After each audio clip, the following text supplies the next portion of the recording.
नमस्कार विद्यार्थी मित्रांनो, मी अभिलाष वराडे ऑनएस अकॅडमीच्या युट्यूब चॅनलवर पुन्हा तुम्हा सगळ्यांचे स्वागत आहे. विद्यार्थी मित्रांनो, आजचा जो आपला विषय आहे त्यामध्ये आपण इराण आणि इस्रायल हे जे दोन प्रमुख राष्ट्र आहेत पश्चिम आशियातले किंवा ज्याला आपण वेस्ट एशिया किंवा मिडल ईस्ट म्हणतो, तर या दोन राष्ट्रांमध्ये तिथे युद्धजन्य परिस्थिती निर्माण झालेली आहे. तर या दोन राष्ट्रांमध्ये युद्ध होऊ शकतं की नाही होऊ शकतं आणि त्याचे परिणाम संपूर्ण जगावर कशा पद्धतीने राहतील आणि भारतावर काय परिणाम होतील आणि भारताची भूमिका काय असेल हे आपण आजच्या व्हिडिओमध्ये तिथं बघणार आहोत. सर्वप्रथम सुरुवात करायच्या आधी पहिले आपण याची पार्श्वभूमी बघून घेऊया की बेसिकली इराण आणि इस्रायल एकमेकांवर अटॅक करण्यापर्यंत का बरं पोहोचले. हा खूप मोठा विषय आहे विद्यार्थी मित्रांनो. तर थोडी पार्श्वभूमी समजून घ्यायला गेलं तर आपल्याला एक वर्ष मागे जावं लागेल. एक वर्ष मागे म्हणजे ऑक्टोबर 2023 या महिन्यामध्येच 7 ऑक्टोबर रोजी हमास ही जी संघटना आहे जी गाझा पट्टीमध्ये कार्यरत आहे, म्हणजे गाझा पट्टीमधली जे काही सरकार आहे ती हमास संघटना चालवायची. आता या हमास संघटनेचा एक मिलिटरी विंग आहे ज्याला अल कसम ब्रिगेड म्हणतात. आता या अल कसम ब्रिगेडनं तिथून प्लॅन केलं गाझा पट्टीतून की आम्ही साऊथ इस्रायल जे आहे त्याच्यामध्ये आम्ही अटॅक करणार आहे आणि त्यांनी 7 ऑक्टोबर 2023 रोजी तो अटॅक घडवला आणि जवळपास त्या अटॅकमध्ये 1200 पेक्षा जास्त जे इस्रायली नागरिक होते ते मारले गेले आणि त्याच अटॅकमध्ये त्यांनी 200 जे इस्रायली नागरिक होते त्यांना ओलीस बनवून गाझा पट्टीमध्ये परत आणलं आणि तेव्हापासून इस्रायल आणि गाझा पट्टीमधील हमास संघटना या दोघांमध्ये हा संघर्षाला सुरुवात झाली. म्हणजे एक प्रकारे ज्याला आपण म्हणतो हमास इस्रायल वॉर ची सुरुवात 7 ऑक्टोबरच्या नंतर सुरू झाली. तर विद्यार्थी मित्रांनो, जेव्हा हे अटॅक झाले त्याच्याच दुसऱ्या दिवशीपासून म्हणजे 8 ऑक्टोबर 2023 पासून इस्रायलची जी उत्तरी सीमा आहे ती लेबनान या देशाला लागून आहे आणि या लेबनान देशामध्ये एक दहशतवादी संघटना कार्यरत आहे ज्याचं नाव आहे हिजबुल्ला. आता ही जी हिजबुल्ला संघटना आहे ही गाझा पट्टीतील जे पॅलेस्टाइनियन लोक राहतात त्यांच्या भूमिकेचे समर्थन करत आली आहेत आणि त्यांनी देखील जेव्हा हमासनं हा अटॅक इस्रायलवर केला तेव्हा या हिजबुल्ला संघटनेनं हमास संघटनेची तिथं पाठराखण केली. तर अशा परिस्थितीत जेव्हा हमासचा हा झाला त्याच्या दुसऱ्या दिवशीपासून ही हिजबुल्ला संघटना सतत इस्रायलवर तिथं मिसाईल अटॅक करत आहे आणि ते आतापर्यंत देखील चालत आलेलं आहे. जवळपास या वर्षभरामध्ये 7000 पेक्षा जास्त क्षेपणास्त्रे तिथे या हिजबुल्ला संघटनेने इस्रायलवर डागण्यात आलेली आहे. पण त्याच्यात जीवितहानी फार कमी झालेली आहे इस्रायलची. उलट या लेबनान मधले जे काही निष्पाप नागरिक आहेत त्यांचाच मृत्यू जास्त तिथं झालेला आहे. तर अशा परिस्थितीत विद्यार्थी मित्रांनो, हे जे काही हिजबुल्ला संघटना आहे, आता या हिजबुल्ला संघटनेचे एक लीडर जे होते ज्याचं नाव होतं हसन नसरुल्ला, या हसन नसरुल्ला नावाच्या व्यक्तीची तिथे रिसेंटली म्हणजे 23 ते 27 सप्टेंबर 2024 दरम्यान इस्रायलनं आपला टार्गेट इस्रायलची उत्तरी सीमा जी आहे लेबनानला लागून तिथे वळवला आणि तिथे यांनी कंटिन्युअसली मिसाईल अटॅक करणं सुरू केले की जेणेकरून ही जी हिजबुल्ला संघटना आहे त्याला तिथं परास्त करण्यासाठी. तर अशा परिस्थितीत त्यांनी त्यांचे जे लीडर्स होते त्यांचा ठाव ठिकाणा शोधून काढला आणि जे मेन लीडर होता हसन नसरुल्ला याला तिथं ठार मारण्यात आलं. तर जेव्हा याला ठार मारण्यात आलं तर ही हिजबुल्ला संघटना आहे याला समर्थन आहे इराणचं. तर इराणचा तिळपापड झाला. तर म्हणून त्याचाच बदला घेण्यासाठी इराणनं 1 ऑक्टोबर 2024 रोजी जवळपास 180 पेक्षा जास्त बॅलिस्टिक मिसाईल जे आहे ते इस्रायलवर तिथं डागण्यात आली आणि म्हणूनच याची संभावना वर्तविल्या जात आहे की येणाऱ्या काळामध्ये याचं प्रत्युत्तर इस्रायल तिथं देईल आणि जर इस्रायलनं मोठ्या प्रमाणात प्रत्युत्तर दिलं तर कदाचित हे जे काही आतापर्यंत कमी लेवलवर हे युद्ध चालू होतं तर याचा पडसाद संपूर्ण पश्चिम आशियाला तिथं भोगावा लागेल आणि याचाच विपरीत परिणाम संपूर्ण जगाच्या अर्थव्यवस्थेवर होऊ शकतो. तर विद्यार्थी मित्रांनो, म्हणून हा टॉपिक समजून घेणं फार महत्वपूर्ण आहे. चला तर सुरुवात करूया. आता कंटेक्स्ट काय तर मी तुम्हाला सांगितलं विद्यार्थी मित्रांनो की इस्रायलच्या हिजबुल्ला विरोधी कारवाईस निषेधात्मक प्रत्युत्तर म्हणून इराणने 1 ऑक्टोबर रोजी इस्रायलवर 180 बॅलिस्टिक क्षेपणास्त्रांचा तिथं मारा केलेला आहे. विद्यार्थी मित्रांनो, अजून याला एक बॅकग्राऊंड असं आहे की हमास आणि इस्रायलचं जे युद्ध आहे हे जवळपास 1 वर्षापासून चालू आहे. आता हमासची संघटना आहे ही गाझा पट्टीत कार्यरत आहे आणि या गाझा पट्टीत हे जे युद्ध चालू आहे त्याच्यामध्ये ऑब्वियस आहे की इस्रायल खूप जास्त पॉवरफुल देश आहे आणि त्याच्याकडे जे काही टेक्नॉलॉजी किंवा जो सपोर्ट त्याला अमेरिकेचा आहे तो सपोर्ट या हमास संघटनेकडे नाहीये. तर अशा परिस्थितीत जे अटॅक होऊन राहिला आहे हमासवर किंवा गाझा पट्टीत तर त्याच्यामध्ये जवळपास 40,000 पेक्षा जास्त प्रमाणात नागरिकांचा तिथे मृत्यू झालेला आहे. त्याच्यामधील काही लोक या हमास संघटनेचे जे काही मिलिटरी विंग होतं अल कसम ब्रिगेड ज्यांनी इस्रायली 1200 नागरिकांना तिथं मारण्यात आलं होतं त्याच्यामधले मेले असतीलच, पण त्याच्यापेक्षा जास्त प्रमाण लहान मुलांचं आणि महिलांचं आहे. तर म्हणूनच हा एक प्रकारचा अरब देशांमध्ये आक्रोश तिथं आता उफाळून यायला सुरुवात झालेली आहे. आणि त्याचंच एक आपण उदाहरण बघू शकतो की इराणनं जे काही अटॅक आता केलेला आहे किंवा इराण म्हणा हिजबुल्ला म्हणा तर या संघटना स्वतःच्या लेवलवर तिथं आता अटॅक करायला लागल्यात. या माऱ्याने इस्रायलचे फारसे नुकसान झालेले नसले तरी एप्रिल महिन्यात इराणकडून झालेले अग्निबाण आणि ड्रोन वर्षावापेक्षा हा हल्ला अधिक सुनियोजित आणि गंभीर होता. म्हणजे याच्याच आधी हे जे बॅलिस्टिक मिसाईल इराणनं आता इस्रायलवर फायर केले हे पहिल्यांदा नव्हे तर हे दुसऱ्यांदा केलेलं आहे. याच्या आधी एप्रिल महिन्यात 300 पेक्षा जास्त छोटे मिसाईल्स आहे आणि ड्रोन आहे हे इराणनं इस्रायलवर तिथं डागण्यात आलेले होते. होते, पण त्याचा एवढा काही परिणाम इस्रायलवर झालेला नव्हता, कारण क्षेपणास्त्र विरोधी प्रणाली आहे त्यालाच म्हणतात आयरन डोम, आणि खूप सक्सेसफुल प्रणाली आहे. म्हणजे जे काही क्षेपणास्त्र इस्रायलकडे तिथे येणारे असतात ते हवेतच यांना संपवलं जातं, की जेणेकरून ते जमिनीवर पडणार नाही आणि तिथं नागरिकांचा मृत्यू होणार नाही. तर या हल्ल्यास प्रत्युत्तर देण्याचा इरादा इस्रायलने दाखवलेला आहे आणि येत्या काळामध्ये कदाचित तरी मोठा तिथं अटॅक इस्रायल इराणवर करू शकतं. आता इराणकडून थेट हल्ला जो झाला, त्या थेट हल्ल्याचं म्हणजे काय परिणाम काय आणि कारणे काय हे देखील आपण समजून घ्यायला पाहिजे. तर विद्यार्थी मित्रांनो, हे लक्षात ठेवा की इराण आणि इस्रायल हे पश्चिम आशियामधले एकमेकांचे कट्टर शत्रू आहेत. तरी देखील दोन्ही देशांनी बरीच वर्षे परस्परांवर थेट हल्ला करण्याचे टाळले होते. आता ती परिस्थिती यावर्षी एप्रिल महिन्यात बदलली. इराणने इस्रायलवर असंख्य छोटे अग्निबाण आणि ड्रोनचा मारा केला. तर त्याची सुरुवात बेसिकली जर बघायला गेलं तर इस्रायलनं इराणचं जे कॉन्सुलेट आहे किंवा इराणचं म्हणू शकतो एक दूतावास आहे सिरियामधलं, आता सिरियाची राजधानी जी डॅमॅस्कस आहे, त्या डॅमॅस्कसमध्ये दूतावासावर डायरेक्ट अटॅक केला आणि त्या अटॅकमध्ये इराणचे जे मिलिटरीचे टॉप कमांडर आहे त्यांचा मृत्यू झाला आणि त्याचाच बदला म्हणून एप्रिल महिन्यामध्ये इराणनं इस्रायलवर तिथे 300 पेक्षा जास्त क्षेपणास्त्र डागले होते. इस्रायलनेही प्रत्युत्तरादाखल इराणच्या मोक्याच्या शहरावर क्षेपणास्त्र हल्ला केला. यात मनुष्यहानी झाली नाही आणि दोन्ही हल्ल्यांचं स्वरूप केवळ प्रतिकात्मक होते. म्हणजे याच्यामध्ये कोणीही निष्पाप नागरिकांचा मृत्यू झाला नाही. म्हणजे एक प्रकारना भीती दाखवायसाठी हे स्पेसिफिक अटॅक केले गेले.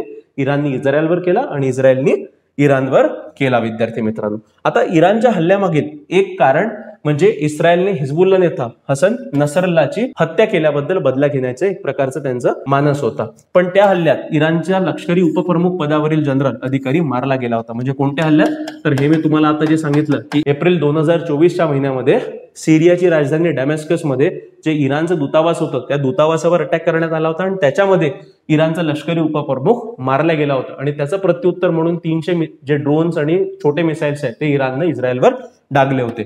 शिवाय काही आठवड्यांपूर्वी म्हणजे जुलै महिन्यामध्ये इराणची राजधानी तेहरान येथे हमास नेता इस्माईल हनियाची हत्या इस्रायलने घडवून आणली होती. त्याबद्दल देखील इराणकडून प्रत्युत्तर अपेक्षित होतं. आता विद्यार्थी मित्रांनो, हमास ही जी संघटना आहे, मी तुम्हाला आताच सांगितलं की गाझा पट्टीचं एक प्रकारची सरकार चालवणारी संघटना आहे, ती हमास संघटना आहे. या हमास संघटनेचे 2 विंग आहे, एक पॉलिटिकल विंग आहे म्हणजे जे राजकीय गोष्टी बघतात आणि दुसरा आहे मिलिटरी विंग ज्याला अल कसम ब्रिगेड म्हणतात. तर ही जी पॉलिटिकल विंग आहे त्याचे जे हेड होते त्याचं नाव होतं इस्माईल हनिया आणि यांची हत्या तर इस्रायलने कुठे घडवून आणली, इराणची राजधानी तेहरानमध्ये जेव्हा त्यांचे नवनियुक्त राष्ट्रपतींचा शपथविधी समारोह होता त्याच्या दरम्यान घडवून आणली. म्हणजे एक प्रकारचा म्हणू शकतो की इराणच्या घरी तिथं हा सरळ अटॅक करण्यात आला होता. म्हणून इराणचा तिळपापड झाला आणि संभावना वर्तवल्या जात होती की कधी ना कधी इराण इस्रायलवर अटॅक करेलच. आणि इस्रायलला देखील खूप जास्त वॉर्निंग दिल्या गेल्या होत्या विविध अरब राष्ट्रांकडून. इव्हन अमेरिकेने देखील म्हटलं होतं की तुम्ही जो काही गाझावर अटॅक करत आहे त्याला ताबडतोब थांबवा, कारण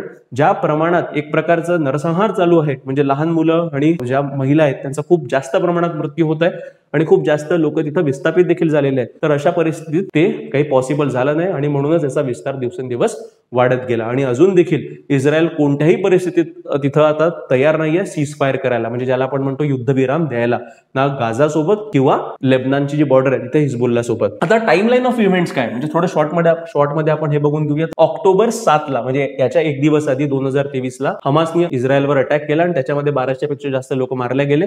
त्याच्याच दुसऱ्या दिवशी म्हणजे ऑक्टोबर 8, 2023ला हिजबुल्ला आणि इस्रायल स्टार्ट एक्सचेंजिंग फायर. म्हणजे इस्रायलची जी उत्तरी सीमा आहे ज्याला लेबनान लागून आहे, तर या लेबनानच्या साऊथ भागामध्ये ही हिजबुल्ला संघटना कार्यरत आहे. तर तिथून मिसाईल लागणं सुरू झालं. त्याच्यानंतर 1 एप्रिल 2024ला Israel strikes the Iranian consulate in Damascus, Syria. ठीक आहे, सिरिया देश आहे, त्या सिरिया देशमधली त्यांची राजधानी जी आहे डॅमॅस्कस, तिथे इराणियन दूतावासामध्ये त्यांच्या एका मिलिटरी कमांडरला मारण्यात आलं आणि त्याचंच प्रत्युत्तर म्हणून एप्रिल 13, 2024 रोजी Iran launches 300 missile drones towards the Israel. पण हे जे काही 300 मिसाईल आणि ड्रोन अटॅक जो इराणनं केलेला होता हा एक प्रकारचा प्रतिकात्मक होता. म्हणजे याच्यामध्ये उद्देश असा नव्हता की तिथले लोक मारले गेले पाहिजे किंवा काही खूप जास्त प्रमाणात जीवित आणि वित्तहानी झाली पाहिजे, असा काही तिथं इरादा नव्हता. म्हणजे एक प्रकारे इराण इस्रायलला धमकावत होतं की बघा जर अशा प्रकारचे अजून जर तुम्ही अटॅक केले तर आम्ही याच्यापेक्षा मोठा अटॅक तिथं करून दाखवू. त्यानंतर जुलै 31, 2024ला असॅसिनेशन ऑफ इस्माईल हनिया म्हणजे हमासचे जे प्रमुख आहे इस्माईल हनिया यांची हत्या तिथं घडवण्यात आली. कुठं घडवण्यात आली?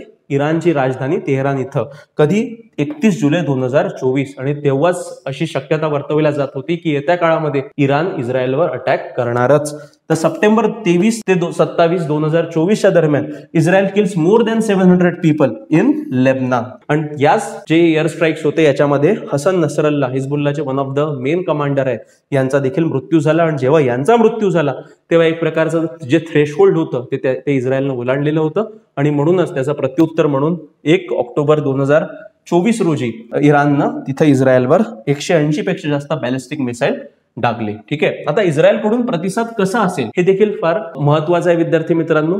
तर इस्रायलच्या पश्चिम आशिया धोरणाबाबत अमेरिकेसारख्या जुन्या जाणत्या मित्र देशाचे सल्ले पंतप्रधान बेंजामिन नेतन्याहू यांनी अलीकडे वारंवार दुर्लक्षित केले आहेत. विद्यार्थी मित्रांनो, एक प्रकारचं जर इथं बघायला गेलं तर इस्रायलचा जो प्रमुख एक सपोर्टर आहे या पूर्ण जगातला तो आहे अमेरिका. आणि तुम्हाला माहिती आहे विद्यार्थी मित्रांनो की अमेरिका एक ग्लोबल पॉवर आहे. तर अशा परिस्थितीत या इस्रायलला अमेरिकेचं जे पाठबळ मिळत आहे त्याच्याच जीवावर इस्रायलच्या या काही उड्या चालू आहेत विद्यार्थी मित्रांनो. आणि अमेरिकेनं सुद्धा इस्रायलला वॉर्न केलं होतं की तुम्ही गाझामध्ये ठीक आहे एअर स्ट्राईक्स करा, तुम्ही तुमचे जे 200 ओलित आहे त्यांना तुम्ही सोडवून आणा, तेवढ्या पुरतं आम्ही तुम्हाला समर्थन देऊ, पण तुम्ही तिथे ग्राउंड ऑफेन्सिव्ह सुरू करू नका, म्हणजे तुमचे सैनिक तुम्ही गाझामध्ये पाठवू नका. पण जे काही अमेरिकेने त्यांना एक प्रकारचं ओपिनियन दिलं ते त्या बेंजामिन नेतन्याहू यांनी मानलेलं नाही आणि गाझामध्ये सुद्धा त्यांचं सैन्य आतमध्ये घुसलं. आणि त्याच प्रकारे आता देखील इस्रायल स्वतःची सीमा सोडून लेबनानमध्ये देखील त्यांनी आपलं सैन्य पाठवलं आहे.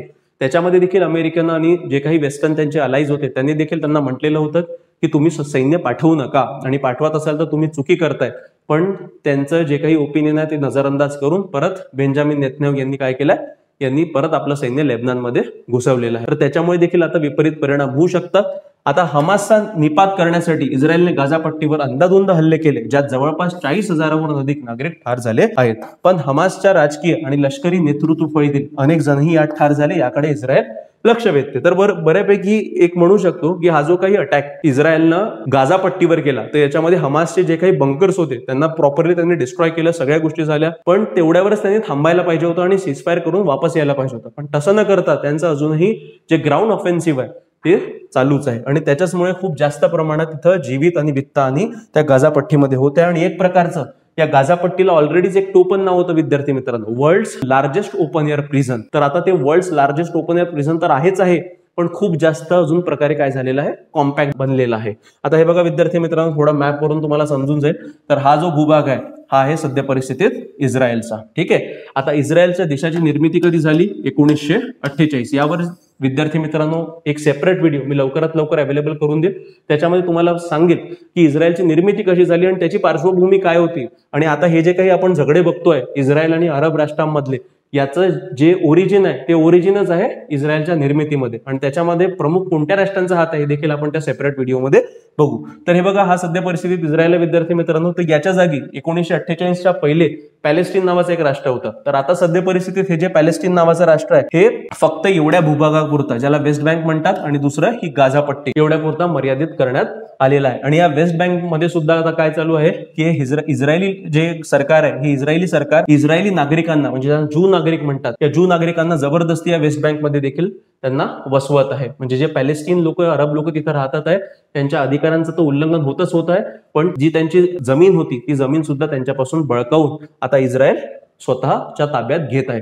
आणि एक प्रकारचा म्हणू शकतो की हा जो रोष आहे हा रोष अरब राष्ट्र आणि इस्रायल या दोघांमधला आहे. आणि जेव्हापासून म्हणजे 1948 पासून जेव्हापासून इस्रायलचा ओरिजिन झालेला आहे, जेव्हा उदय झालेला आहे, तेव्हापासूनच सतत इस्रायल आणि अरब राष्ट्र जे त्याचे शेजारील राष्ट्र आहे यांच्यासोबत सतत त्याचे भांडणं चालूच असतात. पण इस्रायलला सर्वात मोठा जो सपोर्ट मिळतोय तो कोणाचा आहे, अमेरिकेचा आहे. आणि सगळ्याला माहिती आहे की जोपर्यंत इस्रायलच्या पाठीमागे अमेरिका आहे तोपर्यंत त्याचं कोणीच काही वागडं करू शकत नाही. ठीक आहे. तर बघा विद्यार्थी मित्रांनो, थोडं अजून डिटेल मॅप जो आहे तो या मॅपमध्ये तुम्हाला कळेल. जसं मी तुम्हाला म्हटलं की इस्रायलची जी उत्तरी सीमा आहे ती या लेबनान देशाला लागून आहे.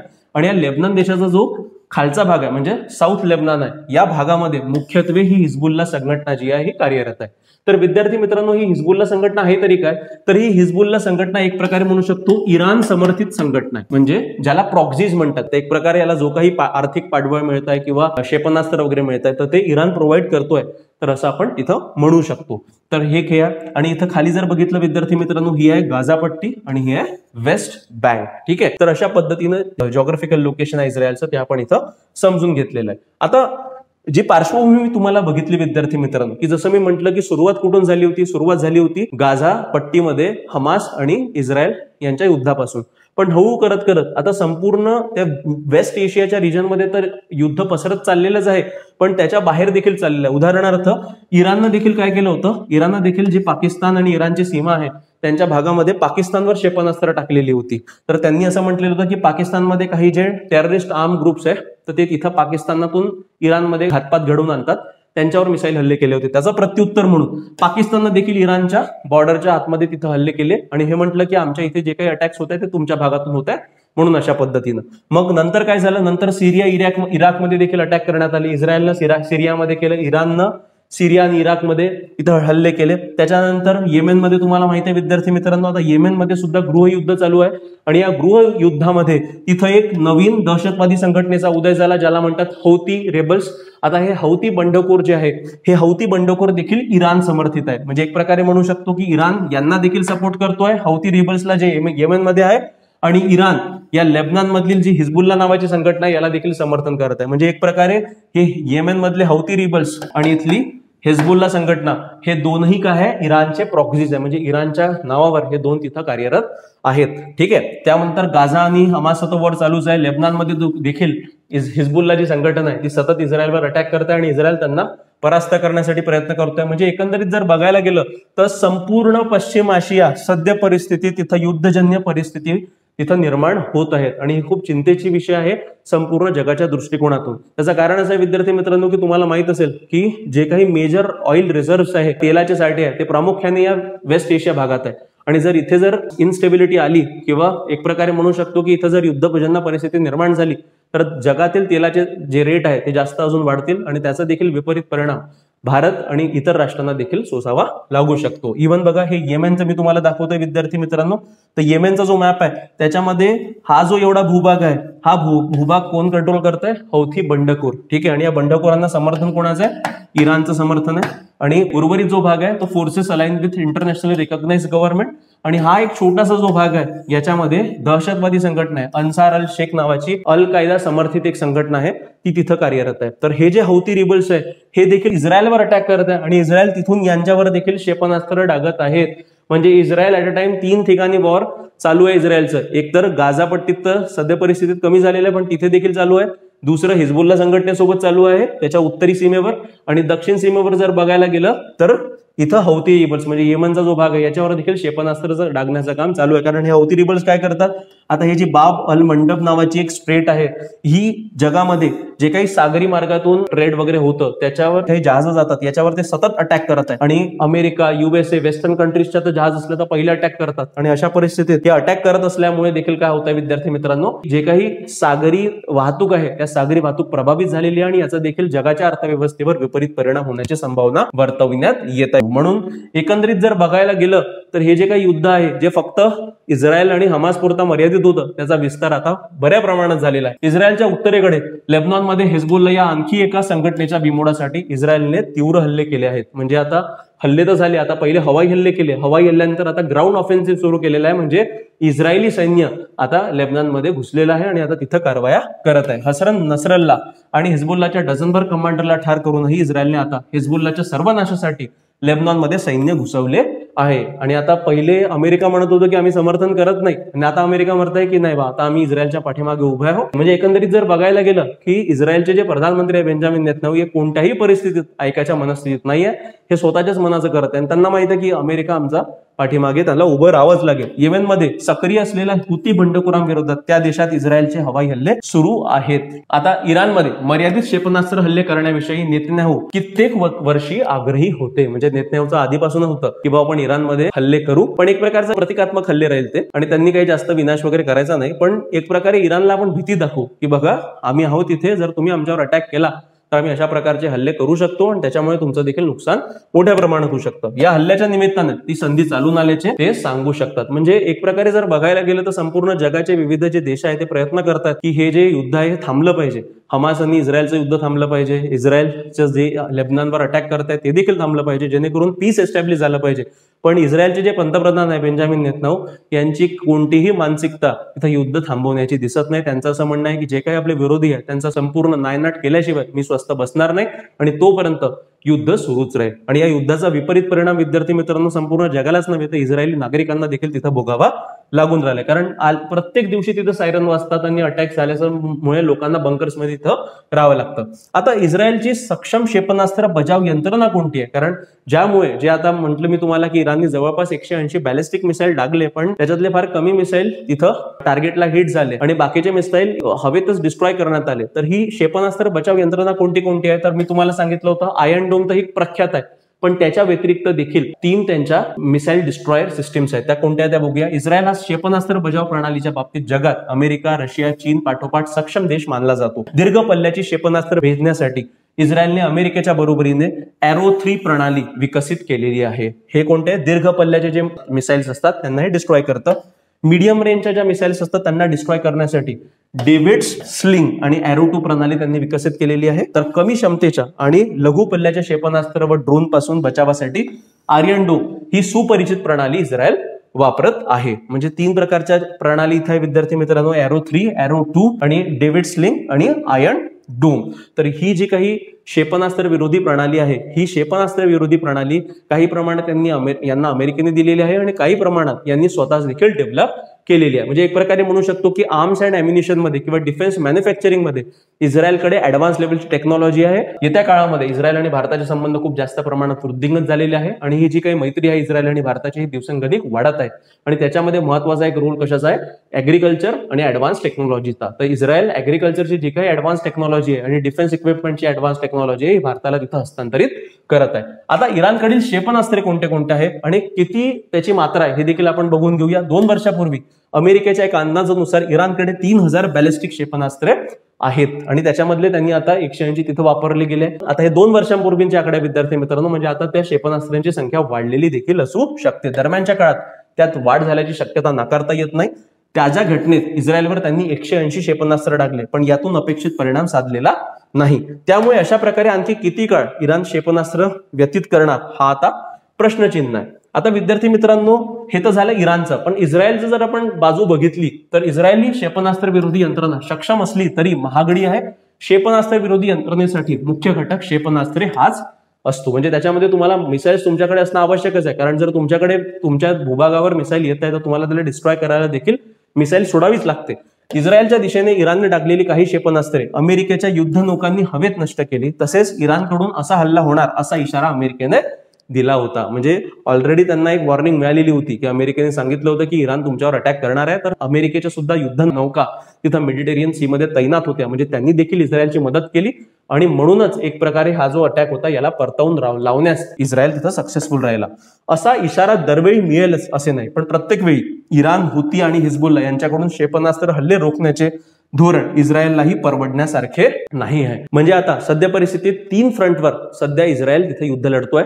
एक आहे इस्रायल हिजबुल्ला, दुसरा आहे इस्रायल हौती आणि तिसरा आहे इस्रायल गाझा. तर अशा परिस्थितीत या तिन्ही भागांकडून जर त्यांच्याकडे क्षेपणास्त्र येत असतील तर एका लिमिटेड कालावधीसाठी ते सक्सेसफुल राहील, पण त्यांना देखील ते युद्ध जर खूप जास्त लांबलं तर ते परवडण्यास देखत नाही आहे विद्यार्थी मित्रांनो. आता याच्यामध्ये देखील अजून एक त्यांनी संभावना सांगितली होती की रिसेंटली तुम्हाला माहित आहे की युक्रेन आणि रशियामध्ये युद्ध सुरू आहे. तर युक्रेन रशियामध्ये इराणनं काही क्षेपणास्त्रांची मदत रशियाला देखील केलेली होती. तर जेव्हा इराण रशियासारख्या मोठ्या देशाला जरी क्षेपणास्त्रांची मदत करू शकतो तर अशा परिस्थितीत त्याच्याकडे देखील साठा खूप जास्त प्रमाणात असण्याची शक्यता तिथं वर्तवण्यात येत आहे. आता इराण विरुद्ध इस्रायल जर आपण थोडं कंपॅरिझन केलं तर आपण बघूया, इराण आणि इस्रायल या दोन्ही पश्चिम आशियातील सर्वात मोठ्या लष्करी सत्ता आहेत. इराणमध्ये मध्यंतरी मसूद पेझेशकियान हे मवाळ गृहस्थ अध्यक्षपदी विराजमान झाले, पण इराणमध्ये तुम्हाला सगळ्यांना माहिती आहे विद्यार्थी मित्रांनो, थिओक्रेसी आहे. म्हणजे धर्म सर्वात मोठा आहे आणि धर्माचे जे मोठे नेते आहेत अयतुल्ला अली खामेनी हे जे काही म्हणतील ते तिथलं फायनल डिसिजन राहतं. तर मसूद पेझेशकियान जरी आले तरी जी खरी सत्ता आहे ती खरी सत्ता त्या अयतुल्ला अली खामेनी यांच्याच हातात आहे आणि ते सगळे डिसिजन तिथून घेतात. पण याचा कोणताही परिणाम त्या देशाच्या इस्रायल विषयक आक्रमक धोरणांमध्ये झालेला दिसून येत नाही. आता इस्रायल हा दहशतवादी आणि बंडखोर गटांविरुद्ध लढत आहे. हमास, हिजबुल्ला, हुती त्याचा प्रणेता इराण आहे. म्हणजे हे तीनही जे संघटना आहे, या बंडखोर संघटना हमास, हिजबुल्ला, हुती यांना सगळ्यांना कोणाचं समर्थन आहे? इराणचं समर्थन आहे. म्हणूनच यांना प्रॉक्झीज म्हणतात, प्रॉक्झीज ऑफ इराण. ठीक आहे. एकेकाळी इस्रायलचे अरब देशांशी हार्डवेअर होते, त्या बहुतेक देशांशी इस्रायलने जुळवून घेतले आहेत. म्हणजे एकंदरीत जर बघायला गेलं तर एक संघटनेचं देखील निर्माण करण्यात आलेलं, ज्याला I2U2 संघटना म्हणतात. त्याच्यामध्ये India, Israel, United Arab Emirates आणि USA म्हणजे या 4 देशा मिळून यांनी एक संघटना बनवली आहे I2U2. तर याच्यामध्ये देखील युनायटेड अरब एमिरेट्स आहे. म्हणजे एक प्रकारे म्हणू शकतो की Israel, Saudi Arabia, United Arab Emirates यांच्यासोबत त्याचे संबंध चांगल्या करण्यावर लक्ष देतो आहे. या उलट शिया बहुल इराणला शत्रू मानणाऱ्या सौदी अरेबिया आणि इतर सुन्नी बहुल अरब देशांनी पॅलेस्टिनी मुद्द्यावर इस्रायलला तितक्या तीव्रतेने घेतलेलं नाही, हे लक्षणीय. म्हणजे काय विद्यार्थी मित्रांनो, की जर आपण बघायला गेलं तर या मुस्लिम जगतामध्ये जेवढे काही देश आहेत त्याच्यामध्ये देखील विभाजन होते. तर मुस्लिम धर्मामध्ये प्रमुख 2 पंथ आहे, एक शिया आणि एक सुन्नी. तर हे जे सुन्नी आहे सौदी अरेबियांचा लीडर आहे आणि शियांचा लीडर आहे इराण. हे जे सुन्नी आणि शिया यांच्यामध्ये हे एकमेकांचे देखील कट्टरवैरी, म्हणजे एकाच धर्माचे असून देखील हे कट्टरवैरी आहे. तर अशा परिस्थितीत यांचे देखील झगडे चालू आहे. म्हणजे एकंदरीत जर बघायला गेलं विद्यार्थी मित्रांनो, तर या पश्चिम आशियामध्ये 3 सेंटर ऑफ पॉवर, एक आहे सौदी अरेबिया, दुसरं आहे इराण आणि तिसरं आहे इस्रायल. आता याच्यामध्ये जर बघायला गेलं तर इराण हा एकटा पडलेला आहे आणि इराणचा बॅकर एक प्रकारे चांगले संबंध सध्या परिस्थितीत रशिया सोबत चांगले आहे, कारण रशिया आणि अमेरिकेचं पटत नाही. पण सौदी अरेबिया आणि इस्रायलचं बघायला गेलं तर या दोनही राष्ट्रांचे संबंध अमेरिकेसोबत चांगले आहेत आणि एक प्रकारचा अमेरिका या दोन्ही राष्ट्रांना सपोर्ट करतो आणि अमेरिकेला काहीही करून इराणला धडा शिकवायचा आहे आणि त्याची जी काही एक म्हणू शकतो की अधिकार आहे किंवा त्याच्याकडे जे काही पॉवर्स आहेत ते त्याचे कमी करायचे आहे स्पेसिफिक रिजन मधले. कोणत्या रिजन मधले? मिडल ईस्ट किंवा पश्चिम आशियामध्ये. आता युद्ध होण्याची शक्यता आहे का? तर याचं उत्तर आहे विद्यार्थी मित्रांनो की सध्या परिस्थितीत इराण आणि इस्रायलमध्ये युद्ध होण्याचे चिन्ह दिसत नाही आहेत. म्हणजे अशा प्रकारचे मिसाईल्स डागणं वगैरे सुरू राहील, पण एकदम मोठ्या प्रमाणात युद्ध होणार नाही. ठीक आहे. कारण तेल निर्मिती केंद्रे आणि जागतिक व्यापारी मार्ग तसेच दुबई सारख्या आंतरराष्ट्रीय वित्तीय केंद्र या टापूत असल्यामुळे जागतिक स्तरीय आणि अर्थव्यवस्थेसाठी तो अत्यंत महत्वाचा आहे. आणि या स्पेसिफिक भागामध्ये म्हणजे पश्चिम आशियामध्ये प्रामुख्याने अमेरिका, चीन यांचं इन्व्हेस्टमेंट खूप जास्त प्रमाणात आहे. त्यामुळे अमेरिका आणि चीन या टापूत मोठी गुंतवणूक असलेले देश मध्यस्थी करणार हे नक्की आहे. इव्हन भारतानं देखील आपली भूमिका तिथे स्पष्ट केलेली आहे विद्यार्थी मित्रांनो, की भारतानं स्पष्ट म्हटलेलं आहे की आम्ही कोणत्याही परिस्थितीत युद्धाचा पुरस्कृत आम्ही करणार नाही आणि आम्ही ना इस्रायलला आम्ही सपोर्ट करू ना इराणला सपोर्ट करू. आमचं एकच धोरण आहे की लवकरात लवकर शांती कशी प्रस्थापित होईल, डायलॉग कशी सुरू होतील याच्यावर आमचा जोर आहे. आता दोन्ही देशांच्या लष्करांची तुलना जर आपण केली तर या लष्करांच्या तुलनेमध्ये इराण थोडा वरचढ आहे. इस्रायलकडे 1,70,000 खडे सैन्य, 4,65,000 राखीव सैन्य आणि 35,000 निमलष्करी सैनिक आहेत. तर या तुलनेत इराणकडे अधिक म्हणजे 6,10,000 खडे सैन्य, 3.5 लाख राखीव सैन्य आणि 2,20,000 निमलष्करी सैनिक आहेत. म्हणजे जर मिलिटरीच्या नंबर वाईज पाहिलं तर इराणकडे जास्त संख्या आहे. पण दूरस्थ युद्ध झालं म्हणजे एक प्रकारचं आपण म्हणतो जसं आता क्षेपणास्त्र डागण्याचं काम सुरू आहे, तर या दूरस्थ युद्धामध्ये इस्रायलचा वर्चस्व दिसून येतो. इस्रायलकडे 241 लढाऊ विमाने आणि 48 लढाऊ हेलिकॉप्टर आहेत. या उलट इराणकडे अनुक्रमे 186 आणि 129 लढाऊ विमाने आणि लढाऊ हेलिकॉप्टर आहेत. म्हणजे इस्रायलकडे जे म्हणू शकतो की फायटर जेट, फायटर एअरक्राफ्टची संख्या जास्त आहे.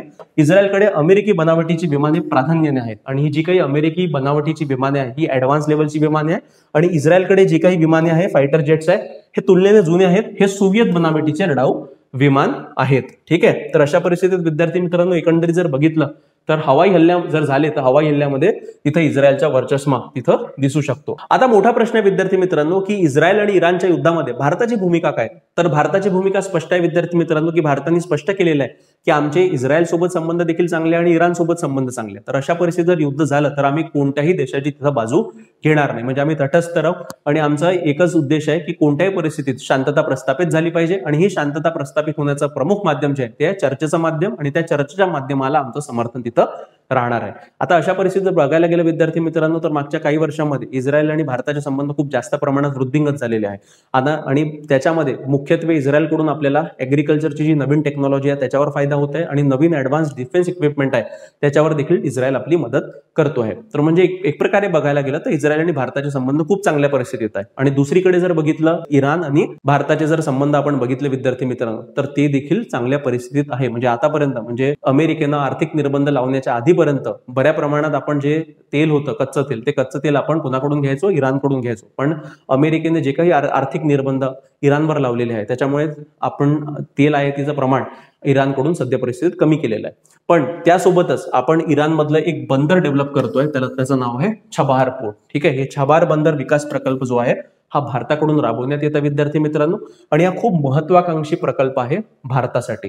त्याचं कारण असं आहे विद्यार्थी मित्रांनो की भारताला जर सेंट्रल एशिया आणि युरोप या भागामध्ये जर कनेक्टिव्हिटी बनवायची असेल किंवा आपला माल आपल्याला युरोप पर्यंत पोहोचवायचा असेल किंवा सेंट्रल एशियापर्यंत पोहोचवायचा असेल तर अशा परिस्थितीत कनेक्टिव्हिटी असणं खूप आवश्यक आहे. आणि तुम्हाला जर माहित असेल विद्यार्थी मित्रांनो तर कनेक्टिव्हिटी जर आपल्याला रोड मार्गे किंवा भूमार्गे जर बघायला गेली तर आपल्याला पाकिस्तानातून जावं लागायचं, पण पाकिस्ताननं आपल्याला जे ट्रान्झिट होतं ते अलाउ केलं नाही. तर अशा परिस्थितीत भारतानं काय केलं? छबार बंदराचा विकास तिथं केलेला आहे. आणि या छबार बंदरातून म्हणजे आपल्या भारतातून सामान आता समुद्रमार्गे छबार बंदरात जाईल आणि त्या छबार बंदरातून रेल्वे मार्गे अफगाणिस्तान मग सेंट्रल एशियापर्यंत तिथं सामान पोहोचवण्यात येईल आणि त्याचाच विस्तार पुढं युरोप पर्यंत देखील होऊ शकतो. म्हणजे एक प्रकारे म्हणू शकतो की येत्या काळात भारत आणि सेंट्रल एशियाचे संबंध देखील वृद्धिंगत होणार आहे.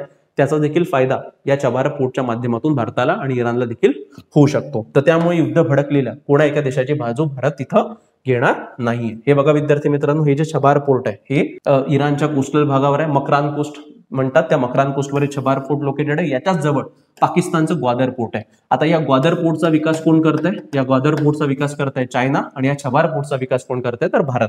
तर अशा परिस्थितीत या मुंबईच्या पोर्ट पासून आपलं सामान जे आहे ते इथं जाईल, इथून ते रेल्वे किंवा रोड मार्गे अफगाणिस्तानच्या बॉर्डर पर्यंत जाईल आणि तिथून या रोड मार्गे काबूल पर्यंत किंवा संपूर्ण अफगाणिस्तानात आपला व्यापार तिथं वाढू शकतो. म्हणजे अफगाणिस्तानला आपण मदत देखील करू शकतो आणि याचाच विस्तार आपण पुढे सेंट्रल एशिया आणि युरोप पर्यंत देखील तिथं पोहोचवू शकतो. तर त्याच्यासाठी इंटरनॅशनल नॉर्थ साऊथ ट्रान्सपोर्ट कॉरिडॉरची निर्मिती करण्यात आलेली आहे. याच्या मार्फत या छबार पोर्टचा वापर करून आपण काय करू शकतो? भारत स्वतःचं जे काही आपल्या देशामध्ये प्रोडक्शन होत आहे तो माल आपण सरळ सेंट्रल एशिया युरोपमध्ये तिथं पोहोचवू शकतो. तर विद्यार्थी मित्रांनो, अशा पद्धतीनं आपण इस्रायल आणि इराण यांच्यामध्ये युद्धजन्य जी काही परिस्थिती निर्माण झालेली आहे याचे परिणाम काय होणार आहेत आणि भारताची कशी भूमिका राहील ह्या सगळ्या गोष्टींचं आपण विश्लेषण या स्पेसिफिक व्हिडिओमध्ये केलेलं आहे.